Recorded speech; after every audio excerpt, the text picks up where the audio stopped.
The thing is, you need to meet to your laptop there. Well, we just met 3 weeks ago when my new employer handed her over to me. I don't think we've really bonded yet.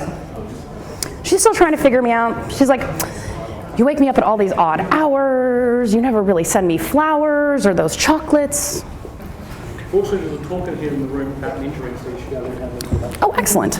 Have you been reading my slides? You would get things done much faster that way.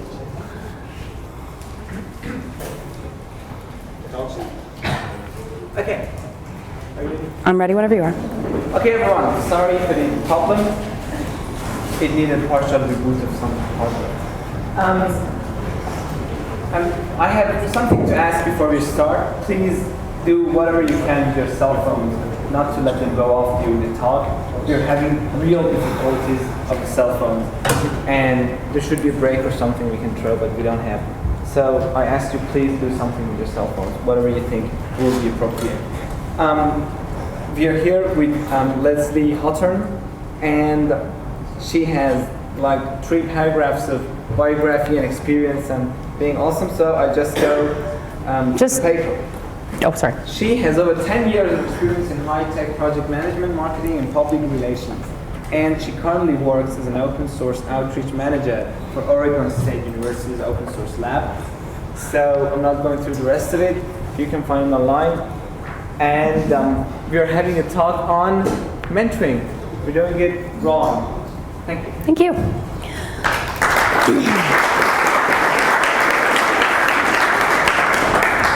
Good afternoon, ladies and gentlemen. Thank you all very much for coming.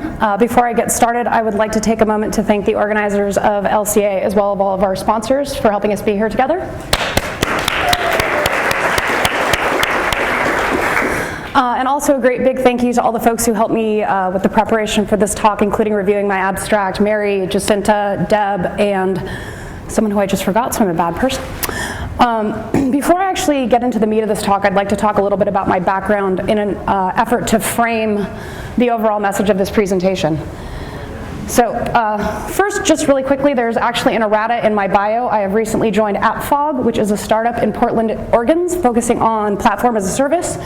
This isn't actually directly relevant to what I'm talking about today, but they hired me because of my experience doing community management and open source mentoring. To tell you folks a little bit about the Oregon State University Open Source Lab. Is anybody aware of the OSU OSL? That is way more hands than I was expecting to see. That's wonderful. For folks that have never heard of the OSU OSL, this is a group at Oregon State University in Oregon in the United States that does hosting for some of the world's best known open source projects, like the Linux Foundation, Drupal, the Apache Software Foundation. Over 100 open source projects are hosted at the Open Source Lab, most of them free of charge. In addition to doing this hosting, an integral part of the operations of the OSU OSL is actually a mentoring program for student interns who get hands-on work experience doing systems administration and software development, either for homegrown open source projects at the lab or in service for the Open Source Lab's clients. Our students are highly sought after. They go to work at Fortune 100 companies. They found startups that get acquired and are part of, you guys, Y Combinator? Those guys, everybody's very excited about them. Shameless plug, if you ever feel like charitable giving, the OSU OSL could use your support. Prior to working at the OSU OSL, I was at Google in their open source programs office where I was working on these 2 programs, Summer of Code and the Google Code-In. Are folks in the audience familiar with these? Excellent. Just a quick recap for those who are not. Google Code-In is a contest because you can't put together a program for pre-university students according to global law. Don't ever get involved in contest law, it's not pleasant. The idea here is to introduce pre-university students to open source development in a variety of ways, everything from documentation, marketing, bug fixes, etc. The Summer of Code is focused on, surprisingly enough, code, and a stipend is paid to students to do a 3-month project over the Northern Hemisphere summer, shall we say. So, this is just to say I've had a lot of experience working in FOSS mentoring programs, but that's not actually really the impetus for why I wanted to come and give this talk today. And actually, that starts during my university days. I actually studied medieval English literature at UC Berkeley. The lovely woman pictured at the top here is Professor Ann Middleton, and I was her undergraduate research apprentice. This is a pretty prestigious program where you get to work directly with a tenured professor, often with an emeritus professor, as an undergraduate doing a research project. And I basically spent an awful lot of time talking to Professor Middleton about Chaucer and William Langland and Piers Plowman. And this is the part where usually everyone's eyes glaze over because no one cares about medieval lit, like most of the time when you talk to your friends about all that computer stuff you do, and their eyes glaze over. Yeah. So I'm actually a failed mentee. My professor spent about 20 hours of her life talking to me about the importance of the 14th century English law courts and how that informed the creation of secular literature, Middle English literature, Chaucer, etc. And my contributions to the scholarly corpus of medieval English literature are precisely 0. So I am myself a failed mentee, and I work with a lot of folks who are in mentoring programs who are constantly lamenting their failed mentees. Typical complaints about mentoring and FOSS programs. We're working very, very hard to get people more actively involved in the project, and they don't stick around long term. Perhaps it's easier to just do it yourself rather than try to help get someone else to do it and become better educated to do it later. People feel like the return on investment is fairly poor from some mentoring programs. On oft-cited figures, about 25% of mentees actually go on to become long-term contributors, and that doesn't necessarily seem like the best odds. I don't know if you folks had an opportunity to review the abstract before the talk, but Dave Neary of the GNOME project penned an excellent post in May of last year, basically on how mentoring programs fail. And he made a lot of excellent points, including but not limited to communication difficulties, duration of projects. It's actually an incredibly good read, and I would totally check it out, and I've made a shortened URL if you'd like to look at it. And essentially the conclusion was, based on both his own findings, some anecdotal evidence, and talk given by a gentleman named Graham Percival, who had created something called the Great Documentation Project. And he basically decided that he wanted to stop contributing to a project called Lily Pond, which is to create sheet music. And so he thought he would find people to replace him, and he decided he was going to dedicate an entire year to doing nothing but mentoring. And his conclusion at the end of the year, based on the number of people who stuck around and continued contributing, was not only that it would have been faster to do it himself, but in fact he was now even further behind because he'd taken that time to mentor. Which leads me to the question, why are we doing this at all if it seems like we're not getting the return on investment that we're seeking when we mentor? So, and I'd like to thank Jacinta Richardson for pointing this out to me. If you ever actually search Google for good conversion rates and hold your nose while you read a bunch of SEO marketing happiness, you'll notice that it's cited that a good conversion rate, people actually choosing to become a customer, 2% is a great conversion rate. In fact, some folks will talk about marketing campaigns that had a conversion rate as high as 18%, and then the next couple paragraphs down you'll see, in fact, people think that maybe those numbers were fudged or somehow incorrect. So when we talk about mentoring programs and we're talking about a 25% return on investment working with mentees as being too low, it's probable that we might need to reset our expectations on that. However, one of the best points that came out of this discussion that Dave and Graham were having online was there is a need to pre-qualify those whom you wish to mentor. Obviously, you want to be available to folks, but there needs to be some process for working through whether or not it'll be a good investment of your time. So I would like to share with you my strategy. And my strategy is called Everyone Gets Tacos. I really like tacos, and there are a lot of folks who come to me looking for sage advice or just to pick my brain about different things. And if I can meet up with them in person, the rule is we go for tacos. I get to enjoy delicious tacos, and no matter how inane the conversation may be, I have at least enjoyed a delicious taco. And usually the conversation isn't inane, which is quite good. And one of the great things about this is it allows me to be highly available. I think that one of the most important things to realize is we're thinking through, scheduling our lives. We're all extremely busy people. We all have a lot of different demands on our time. And yet, we're also those who are most knowledgeable in a variety of different subject areas, so making yourself as highly available as you possibly can be is a good and noble goal. I've at times set office hours both for students that I've worked with at the lab and just in general. When I'm really overwhelmed, it's like I have between 9 a.m. and 10 a.m. Pacific time on Friday, and if you need me, you come to me then. Or one of my former interns has come to me as a mentee for advice, and he called me right before I was leaving for LCA, and he said, so I need something, and I said, you have 10 minutes, go. And actually that worked out quite well. So the idea here, while you're making yourself available, is not to make yourself too available. You want to effectively pre-qualify whether or not the person that you're spending your time with is actually going to be a good use of that time. And I absolutely think that this is the best idea ever. And you might even be able to get them to buy you tacos, which is great. I usually find that the best thing to do is to set a follow-up task and then see if someone actually follows up on that task. This could be anything from, oh, you'd like some help with your resume, that's great. Take a look at these 3 websites and polish up your resume before you send it to me. Because inevitably someone sent you their resume asking for review. If I notice no changes, sorry, don't have time to review it, right? So I'm not suggesting that you want to simply make yourself completely available to the entire world, but I am making the argument that we need to reframe how we think about mentoring a bit. So every time I talk to folks about why they want to do mentoring and FOSS projects, they all say the same thing. Their goal is they want to get and retain new contributors. Who doesn't think this is a good idea? Well, very good. Why? Are you just being contrarian? Okay, it's always enjoyable. This is sort of the holy grail of FOSS mentoring programs, right? We're going to find people, and they're going to come into our project, and they're going to be great, and they're going to get a lot of stuff done, and that's wonderful.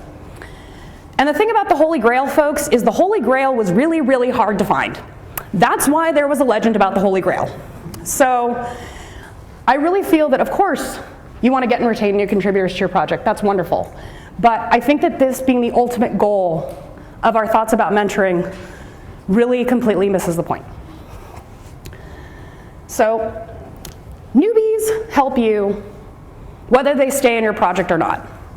Newbies are effectively your "this sucks" button. Yes, sir. Newbies are effectively your "this sucks" button. They are the people who are around to tell you where all the flaws may be. Maybe it's in your documentation, your communication practices, maybe it's the fact that there's never anyone in your IRC channel to ask questions. And simply letting you know that something sucks, even if they don't fix it, has great value. My friend Josh Gay with the Free Software Foundation is actually the gentleman who coined the "this sucks" button phrase, and basically said, I wish every free software project had a "this sucks" button on every page on their website, so you just push "this sucks," and then we would know what we needed to improve, even if the contributor or would-be contributor never improved it themselves. So granted, you're going to get some feedback about things that are suboptimal that's not really useful. If someone comes to you and says, well, it's very, very nice that you wrote this version control system, and I think that's great, but I think you should have just been using CVS this entire time. Not helpful. Not helpful. But if someone says, this is confusing and I became frustrated and I simply gave up after simply trying to install the software, that's valuable, right? There's a problem and that problem needs to be addressed. I also think that sometimes we tend to discount the simple power of having new ideas and new perceptions in our projects and how those shake up the status quo. Free software projects, it's usually a lot of friends working really, really hard together. When you hang out with your friends, you tend to hang out with people that think like you. Someone who doesn't think like you is going to reveal a lot to you about the assumptions that you make, how you approach problems, and they very well might completely shake up your approach entirely. Maybe not. But at least taking that time to be introspective about the decisions you're making, how you're making them, why you're making them, in and of itself has value. So I'm going to take a moment to get meta. I think that some of the frustration that mentors in FOSS projects feel is simply that the problem is how we approach the problem. We're approaching the idea of mentoring through the lens of software development. How well is this code base going to scale? How well is my mentoring program going to scale? What's the return on investment for me for participating in this mentoring program? How can I automate away repetitive tasks in the mentoring process? Well, the best way to automate away repetitive tasks in the mentoring process is to tell people RTFM, and as we all know, that doesn't necessarily produce optimal results, because it's not as, yes? If you're going to say RTFM, could you please give a reference, because I've spent so much time going, which manual? Where is the information? I've actually, just to take a quick aside, I've actually had folks be critical of the idea of actually referencing the specific point in the documentation where a question is answered because you're teaching people to be dependent. I would like to take the opportunity to say no. I do not agree. You may do as you wish, but please do not do it near me. All right, so the problem is when we approach the concept of mentoring with these concepts in our head, we're going to inevitably meet with failure, right? People don't scale. You can't automate away having to answer the same question over and over again because newcomers will often have the same questions. And even if that question is answered in the documentation, which is fabulous, more often than not, and I love this, read the documentation. Where's the documentation? It's on the wiki. Where's the wiki? Oh yeah, maybe we should put a link to the wiki on our website. That would be great, because we all just type, wiki, So it's difficult to actually make sure that you can transmit that information if it's not accessible. So I'm basically going to argue approaching mentoring through the lens of software development practice is going to meet with eternal fail and suggest other ways to approach the problem. So let's look at FOSS mentoring projects from the eyes of our would-be contributor. What do we tell people about why it's important to get involved in free software? You're going to learn how to use version control, and you're going to learn how to work in distributed teams, and you're going to get these amazing skills, and you're going to learn from some of the best people in the industry how to program, right? Awesome. Those are all great things. I've certainly made that argument myself. But what we're basically pitching our mentees on is the idea that by participating in FOSS projects, you're going to see a return on investment in terms of your career aptitude, your ability to get a good job, your ability to be a successful programmer. The only problem is when that comes head to head with what mentors are actually looking for. So you have mentors who basically are trying very, very hard to make sure that they don't have to mentor anymore. They want someone to come along, get into the project, get up to speed, be incredibly effective, give them the opportunity to fix that bug that has been driving them crazy for the last 3 years if they could only get around to fixing it. And yet our mentees come in being sold on the idea that by participating in open source, you're going to go work at some superstar stellar company. It's going to be awesome. You're going to get all these great skills. You're going to retire on a tropical island at age 40. Everything's going to be great. And notice that both of those are time delineated things, right? If I find a new contributor to contribute to the project, I'm going to have to worry less about finding new contributors or replacing myself. If I come in and participate in free software projects, I'm going to get all these skills that then I can go and apply to a completely different task that has nothing to do with the FOSS project that I'm participating in. There's a complete mismatch when we're talking about how we approach the problem from a return on investment perspective. So my big question of the day that I'd like to pose to all of you: how many of you got involved in free software or in open source software because of the return on investment you were going to have through your participation? I don't believe you, Dale. I theorized that there would be one hand raised, but I didn't know it would be you. Really? ROI? For a very large and diffuse value of return. I think we're going to totally get into the very large and huge value of return. So return on investment has absolutely nothing to do with what we're doing. None of us got involved in this because we thought, oh yes, it's great. I'm going to get involved in FOSS because it's going to give me all these great things. We got involved because we were passionate about it. Approaching the problem through the lens of what am I going to get out of this is ineffective. And to sort of drive the point home, reframing the argument, conference rule number 1, be excellent to each other. I'd actually argue that that's life rule number 1, frankly. And notice that we don't say, we should be excellent to each other as long as there is sufficient return on investment. We should be excellent to each other as long as it scales. We should be excellent to each other as long as I get something out of it, right? Yeah, no. Mentoring is good for the sake of mentoring. So this is actually a quote attributed to Jesus Christ, but I've always thought that this was in fact, the essence of the GPL. You receive free, give free. And I think that's particularly poignant when talking about mentoring, but I also think it's particularly poignant for us as a community, because I think it's very easy for all of us to forget our own privilege. If we're sitting in this room, we're really intelligent folks. And native intelligence is actually privilege. Not everyone has that. And the fact that we have that privilege, I would argue, and the fact that we are a community that values freedom should be an impetus to us to help try and bring that freedom to others wherever we can. Does anybody know where this is from? Spider-Man! Because all you ever needed to know in life you could learn from superheroes. So we have great freedom. We have free software. We have the freedom of our native intellect. In many ways, we have economic freedom because we work in an industry where pay scales are quite high compared to everybody else. We have the freedom of the connections that we all have with one another and how much that helps us to be able to accomplish because we are working together, because we have our friends and colleagues to assist us when we need it. And I will argue that it is absolutely accurate. With this freedom comes great responsibility. We are very fortunate individuals, and because of that fortunate state, we should be contributing that fortunateness to other people. And mentoring is a great way to do that. The value of mentoring, I will argue, is not finding new contributors. The value of mentoring is spreading your value system.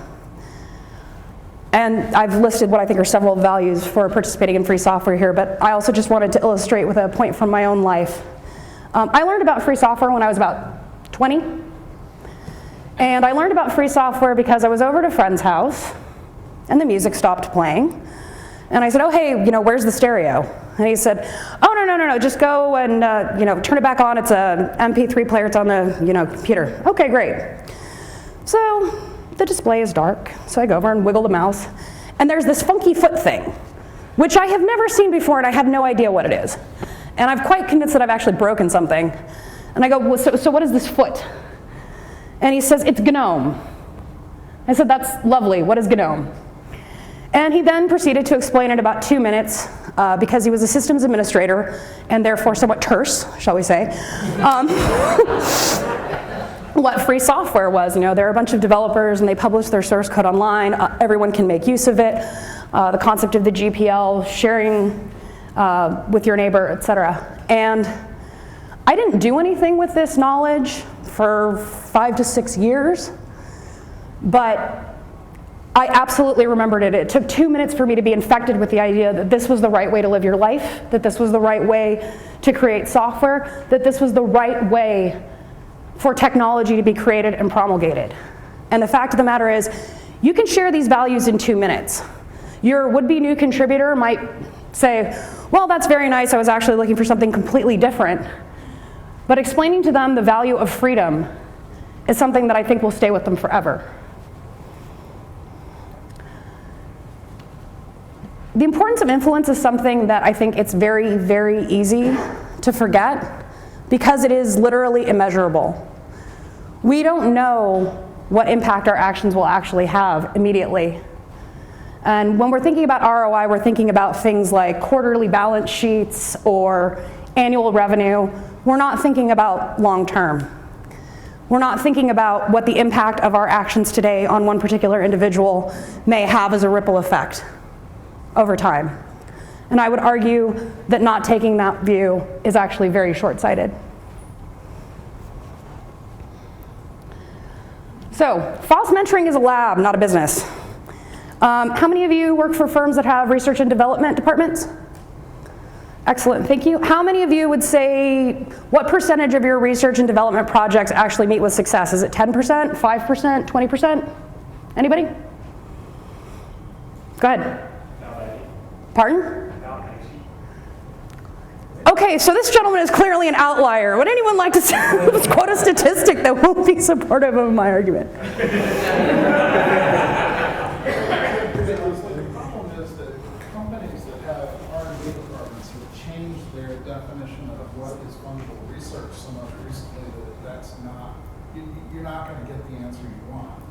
Because but I love it when I get my way. right, so back in the old days when everything was really good, go ahead, Josh. Would you count the things that fail before they ever leave the inside of your head because you say, oh wait, never mind? If so, like 1%? 1%. So at least back in the glory days, the foggy days of yore, so maybe 15 to 20 minutes ago, okay, 5 years ago, the idea of research and development investment was to do speculative things, just for the sake of seeing what would come of them. If you think of anybody here into cars, any gearheads in the audience? Okay, so it's like, I think of it kind of like concept cars. No one actually ever expects to see most of the features in concept cars that end up at these big auto trade shows actually implemented in real automobiles. Sometimes they are, very often they're not. But simply going through that research and that creative process has value. And I would argue that rather than thinking about how we scale, what our return on investment is, we think of our mentoring process as a lab. What can we create here? And it may very well be that we're not creating anything, but it may very well be that we're creating something that has high value. So just to bring it all around and begin at the beginning, I told everyone that I am a failed mentee. So Professor Middleton is a Guggenheim Fellow. UC Berkeley is incredibly well funded. A great deal of the work that I did for her consisted of spending a lot of time in the basement of the Bolt Hall Law Library making a lot of photocopies. I read an awful lot of English law tracts because when you're sitting there making hundreds and hundreds of photocopies, you get really bored. So due to my interest in 14th century English law, after I left UC Berkeley, in the middle of the dot-com nuclear winter in May of 2000, when I thought, I'm gonna go get a job in tech because I should make money, because the crash happened in April of '99 and I wasn't really paying attention because I was in academia, learned from my fail, read the news. I actually managed to score a job at a communications semiconductor firm, which was wonderful. I was working for the vice president of business development. He happened to be a patent attorney. And because he was my boss and was a patent attorney, he had me working on all of our patents and trademarks as part of my job duties. And because of this, I got an interest in intellectual property law. And because I had this burgeoning interest in intellectual property law, I started learning about things like the EFF, for example. And okay, so great. Then I transitioned to Google, where I start off in the recruiting organization. And because I have this interest in IP stuff and I know about this kind of open sourcey thing, and I'm a little bit nerdier maybe than some of my recruiter colleagues, I was asked to recruit for all the teams that were involved with open source stuff. The Linux kernels folks, the Firefox engineering team at that time. So that was great. And because I was recruiting for open source positions, eventually I was recruited into the open source programs office, where I then became responsible for the Summer of Code program. So again, the ripple effect. You never know what your inputs are going to result from, or what outputs will result from your inputs. So finally, I'd leave you guys with a question. Did my professor waste her time? No. I would argue that she didn't waste her time. I haven't talked to her in years. In fact, when I was trying very hard to find a picture of her on the internet to use in this presentation, I discovered that she had retired 5 years ago. Let me tell you, Google stalking your ex-professors is not as easy as you would think. So, she has no idea what I'm up to, and, she spent a good 20 hours of her life that she could have spent writing some very interesting treatises on the interplay between secular and ecclesiastical text making in the 14th century in London, which I would find fascinating, and I can understand if you would not. And, but that time she spent with me means that I'm here with all of you today. And so the next time that somebody asks you for help, the next time that someone comes to you and needs assistance, the next time that you're thinking about what to do with those couple of hours that you have spare, and hopefully that happens to all of us, and maybe not, but hopefully it does, realize that that speculative investment you make may have far-reaching effects that you may never know of, but that will make the world a better place. So in conclusion, be excellent to each other, and make sure that everyone in your life gets some tacos. Thank you.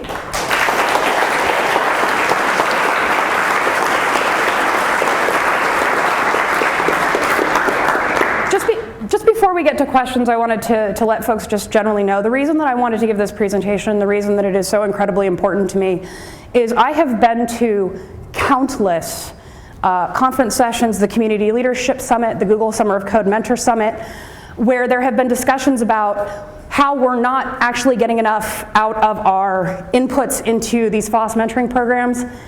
And I just basically never wanted to have that conversation again. So please take this message and spread it far and wide if you found it useful. Yes? Why have you not attempted to contact your old professor and ask what her opinion is, whether or not she wasted her time? Why have I not contacted my old professor and asked her what her opinion is about whether or not she wasted her time? Well, mostly because I'm a coward and I'm afraid she'd say yes, and that would make me very sad because she had a dramatic impact on my life. Although I did find her emerita page on the UC Berkeley website when I was looking for her photo, so I did drop her an email. I haven't heard back, and I hope that I do. I don't think, even if you said no clearly because you didn't go into my field of study, I wasted my time on you. I think the whole purpose of your talk indicates that clearly she's wrong. And that if she does come back to you and say, I'm so disappointed you didn't keep doing Ancient Lit, listen to yourself. Well, that's very kind of you. Actually, I've decided that once we get every problem in the open source world solved, so in 23, 22, but that's cool, the Singularity will be here by then, I'm going to go back and get myself a Carol in the Bodleian Library and hang out and touch Wycliffe Bibles all day, and that will be very exciting for me. See, the eyes are glazing over. This is why I spend all my time with you. I know how it feels. It's nap time. It's nap time. Any other questions? Yes, sir. So basically, I wanted to say something about the fact you said, this sucks button. Mm-hmm. Now, I have something against that because you're not taking into account the fact that motivation is what drives most contributors. Mm-hmm. As long as I would like to know what is wrong in my project, I don't want contributor to be like, okay, I'm actually a long-term contributor, I know how to do that. But new bots are very less likely to stay around or to contribute to open source again if they are discouraged from that. Right. So I think that this idea is not very good to spread around because we have to take into account that people are doing this in their free time. If you get criticized, maybe by, you perfectly know because you've seen a lot of that. This sucks, usually it's not this sucks because, but this sucks, you suck. And that's the whole point of the question, the fact. So I will be very strongly against that. What's your opinion? I don't actually necessarily know that we should implement a this sucks button. Of course, but it's the message. So I think that I take a very different view of the subject. So if I could summarize, and please let me know if it's accurate. Your argument is that opening a channel or encouraging critical behavior of folks of free software projects for issues that new contributors or in fact anyone finds in them is going to create a culture in which the project maintainers are demotivated because those folks aren't necessarily helping them to solve the problem, but they're very free with their criticism. Is that correct? Okay. Pardon? My question to the question, have you read Debbie develop? Well, this is exactly why I care about that, because I see a lot of people running the web. So, you're right, I get that, and that's why. So, when you get people to the Debbie project guide? Well, I think it wasn't. Gentlemen, if I could actually respond to the question, I think this is a good dialogue, but I'd like us to have it in just a moment.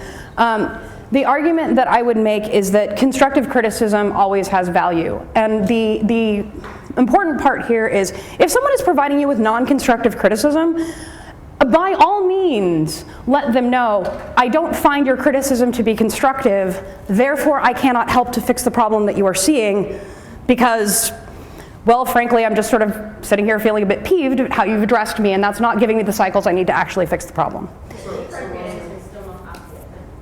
Yes, Badale? So I would argue that this such button is entirely reasonable so long as what it does, it pops up a URL to wherever the source code repository is for that bit of the component. That's a very reasonable question. I think the key here, and the key to your concern, is to understand the distinction between a this sucks button and a you suck button.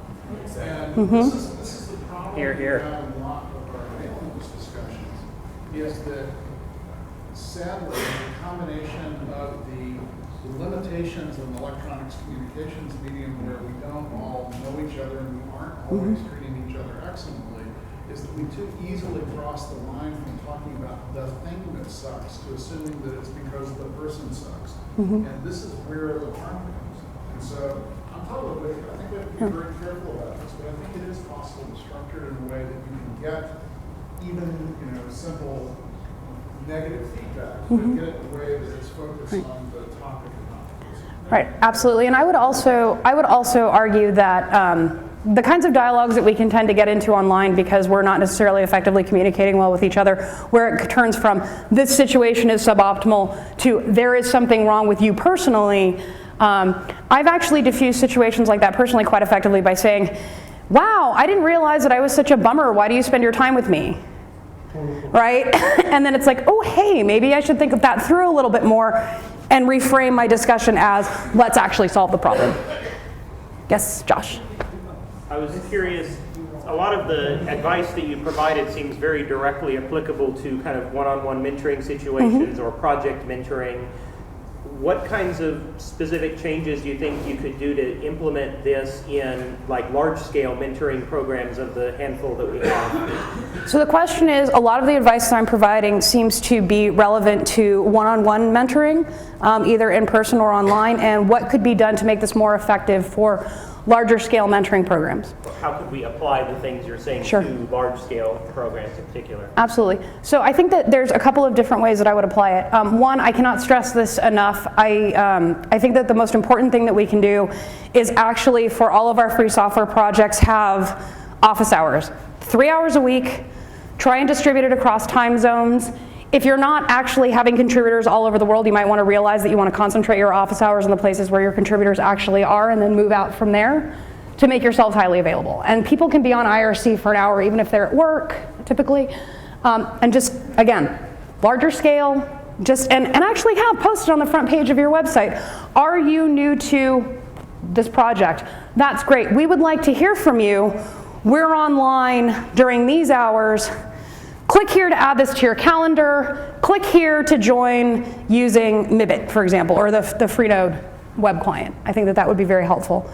In terms of other ways to apply this to large-scale mentoring programs, this is really about a personal change about how we as individuals think about mentoring.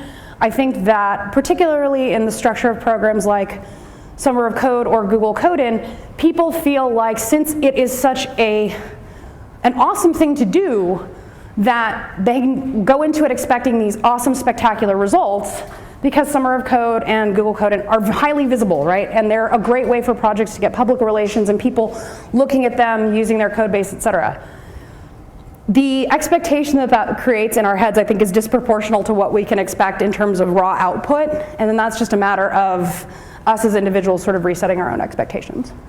Yes? But also, isn't it true that a large-scale mentoring program is just a larger-scale collection of one-to-one mentoring interactions? I mean, to me, at least, the word mentoring fundamentally means that kind of one-to-one or one-to-small interaction. If we are talking about one-to-many, then it's not mentoring anymore, it's training. Or Broadcast. educating or broadcast. I would agree with that. I think that one of the things one of the ways that I like to look at it is I actually think having pods of mentors is highly effective. It helps to break down a lot of newbie fears. So a lot of newbies are concerned about posting a patch to the mailing list because they're going to be embarrassed when they get feedback on it and someone says their code isn't as great as they want it to be. Or they just don't want to talk on the mailing list. They only want to talk to their mentor. I hear this over and over again. My mentee will only talk to me and not to anybody else. And I think actually having a small group of people assigned to each student is actually much more highly effective because then they get the idea of socialization within the project and that multiple people are responsible for multiple different aspects of the project, be that documentation, different parts of the code base, et cetera. And that helps to better acclimate them and also takes the pressure off the mentor so that they don't feel like they're going to be the single point of failure if they aren't highly available or necessarily available at any one time. Just 1 second, Julian, you're next, and then that hand, yes, sir, and then number 3. I was going to say about the boundaries thing specifically you brought up. Posting patches to boundaries, some people that doesn't phase them. In some cases, if they've actually read the mailing list beforehand, they may well be quite scared off. But as far as I'm concerned, a lot of the mentoring process has to be, even in an ad hoc way, has to be how you respond to people who mount to your mailing list. I'm no longer on the deputy development mailing list because it is a complete waste of my time.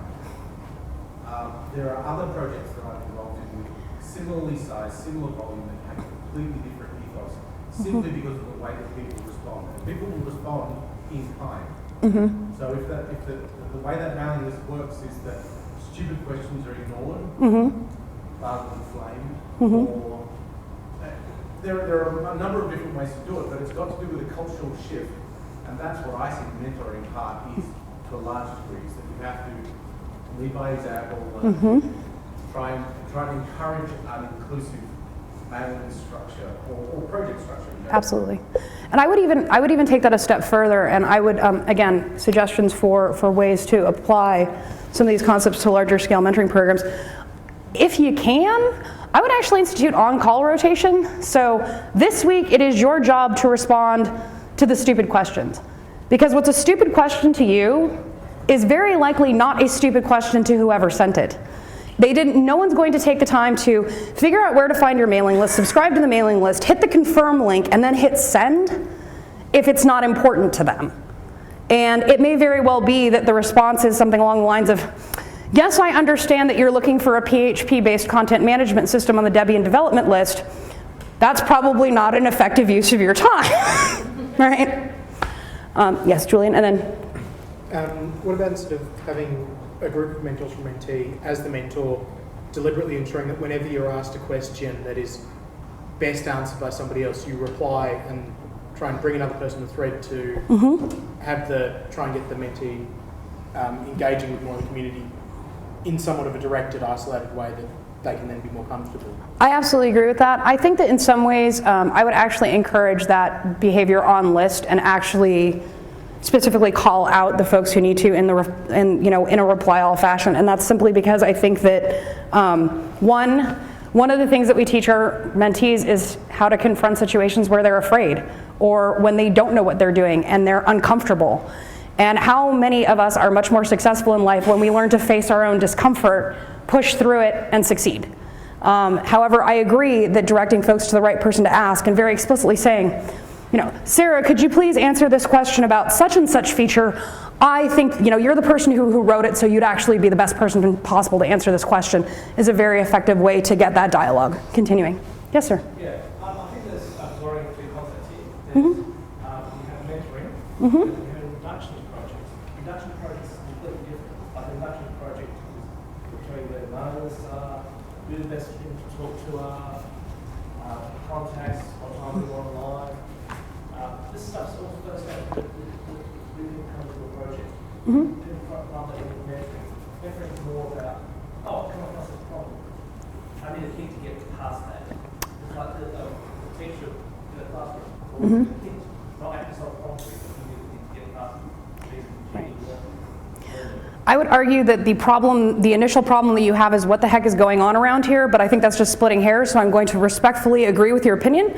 I also would argue that, have folks here heard of the Dream With Project? Awesome. So would anyone like to tell the audience what the Dream With Project is?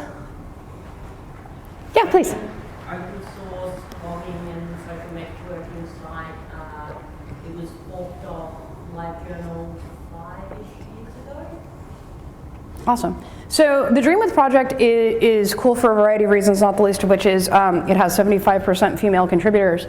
But one of the things that they do, and I advocate for this greatly, is they have a welcome wagon. They have an assigned person whose job it is simply to say, oh, hey, I haven't, oh, you're new here.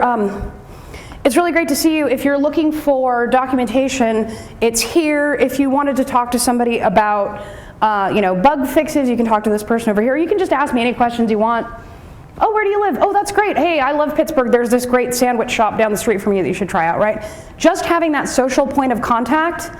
Sometimes we call these people community managers because we are good with the humans, is an excellent way to help bring people into the project, help them get acclimated in that way that you're talking about before they get to the point where their question is about, so my code isn't compiling, now what? And I get this error message that when I paste into Google has no search return results, and I'm pretty sure that something from, you know, the seventh circle of hell has now invaded my machine. What do I do?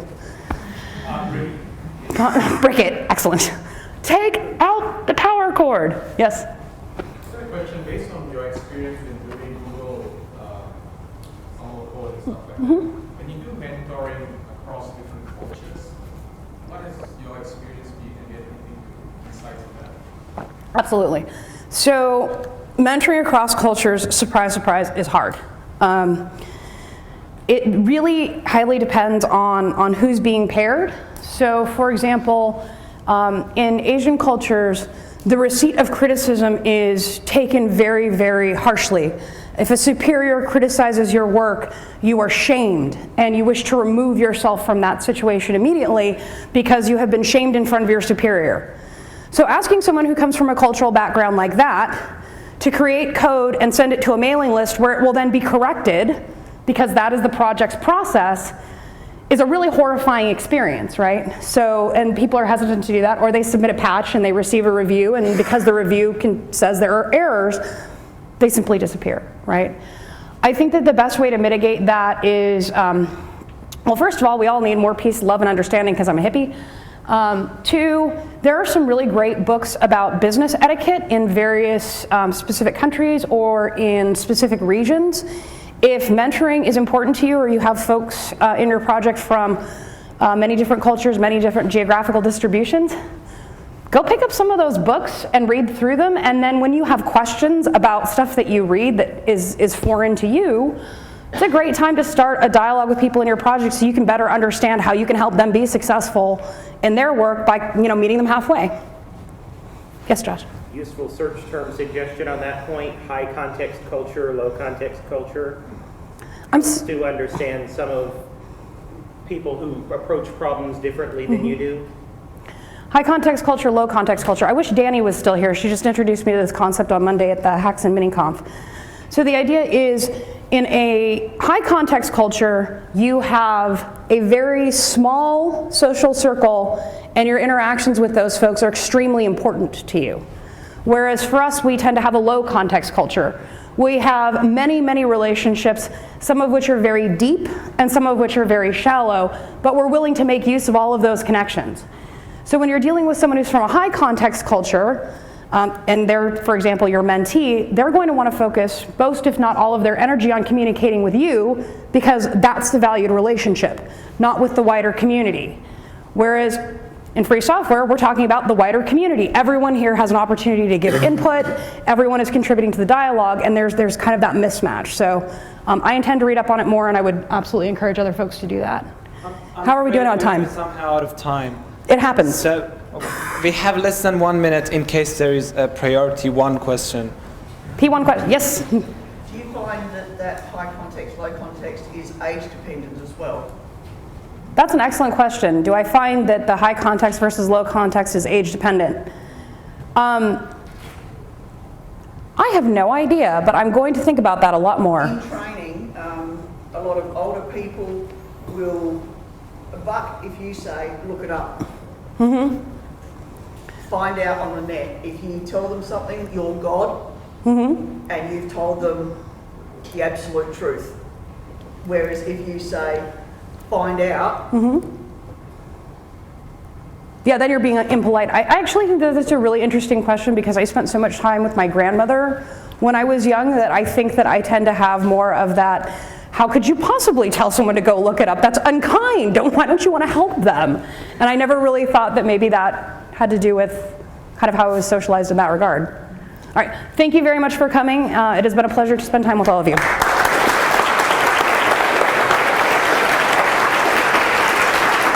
Have a round of applause. Thank you, everyone. On behalf of LCA team this year, we have a little gift for Leslie. Namaste. Please, a round of applause again. Thank you. Thank you. Thank you.